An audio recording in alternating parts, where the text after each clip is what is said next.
ഈ ശരീരത്തെ ലഹരി അമിതമായി കുത്തിവെച്ച് മരിച്ച യുവാവിനെ കുഴിച്ചിട്ട സംഭവമാണല്ലോ ഈ കോഴിക്കോട് വിജിൽ കേസ്. അപ്പോൾ ഈ കേസുമായി ബന്ധപ്പെട്ട് ഞെട്ടിക്കുന്ന ഒരുപാട് വിവരങ്ങൾ കൂടി പുറത്തു വരികയാണ്. വിജിലിനെ കുഴിച്ചുമൂടി 8-ാം മാസം കുഴി തുറന്ന അസ്ഥികൾ പുറത്തെടുത്തു എന്നാണ് പ്രതികൾ പറയുന്നത്. അസ്ഥികൾ കടലിൽ ഒഴുക്കിയെന്നും പ്രതികളുടെ മൊഴിയുണ്ട്. മൃതദേഹം കണ്ടെടുക്കാനുള്ള നടപടിക്കൊരുങ്ങുകയാണ് പോലീസ്. ദിൽഷയാണ് വിവരങ്ങളുമായി ചേർന്നത് കോഴിക്കോട് നിന്ന്.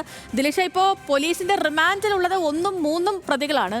ഇപ്പോൾ ഇവരുടെ മൊഴി അനുസരിച്ചാണ് ഈ പുതിയ കാര്യങ്ങൾ കൂടി വെളിവാകുന്നത്. എന്താണ് ഈ വിഷയത്തിലെ അടുത്ത നീക്കം പോലീസിന്റെ?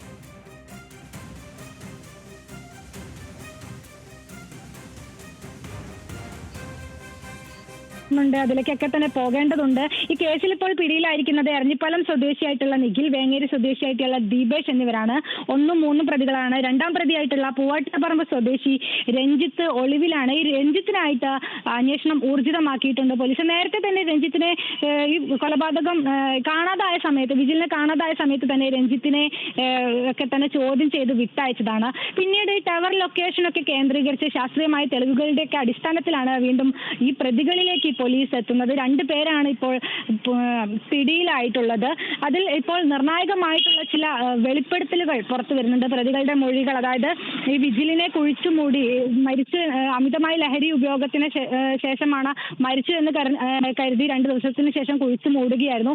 ഈ കുഴിച്ചു മൂടി ഏകദേശം 8 മാസത്തിന് ശേഷം കുഴി തുറന്ന് ഈ വിജിലിന്റെ അസ്ഥികൾ പുറത്തെടുത്തു എന്നാണ് പ്രതികൾ മൊഴി നൽകിയിരിക്കുന്നത്. അതായത് കുറ്റബോധം മൂലം, സുഹൃത്താണ് മരിച്ചത്.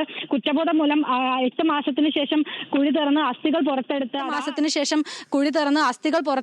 ആ അസ്ഥി കടലിൽ ഒഴുക്കി, ബലിതർപ്പണ ചടങ്ങുകൾ നടത്തി കടലിൽ ഒഴുക്കി എന്നാണ് ഈ 2 പ്രതികൾ ഇപ്പോൾ പോലീസിന് മൊഴി നൽകിയിരിക്കുന്നത്. എന്നാൽ പോലീസ് ആ മൊഴി കണക്കിലെടുത്തിട്ടില്ല. കസ്റ്റഡി അപേക്ഷ നൽകിയിട്ടുണ്ട് പ്രതികൾക്കായിട്ടുള്ള. അതുകൊണ്ട് തന്നെ ഇവരെ കസ്റ്റഡിയിൽ ലഭിച്ചാൽ ഉടൻ തന്നെ ഈ കോഴിക്കോട് സരോവരത്തുള്ള ചതുപ്പിൽ കരിങ്കല്ല് കൊണ്ട് കെട്ടി മൃതദേഹം താഴ്ത്തിയാണ് എന്നാണ് പോലീസ് മൊഴി നൽകിയിരിക്കുന്നത്. അതുകൊണ്ട് തന്നെ മൃതദേഹം കണ്ടെടുക്കാനുള്ള നടപടികളിലേക്കൊക്കെ തന്നെ വരും ദിവസങ്ങളിൽ കടക്കും എന്നാണ് ലഭിക്കുന്ന സൂചന. സേതു.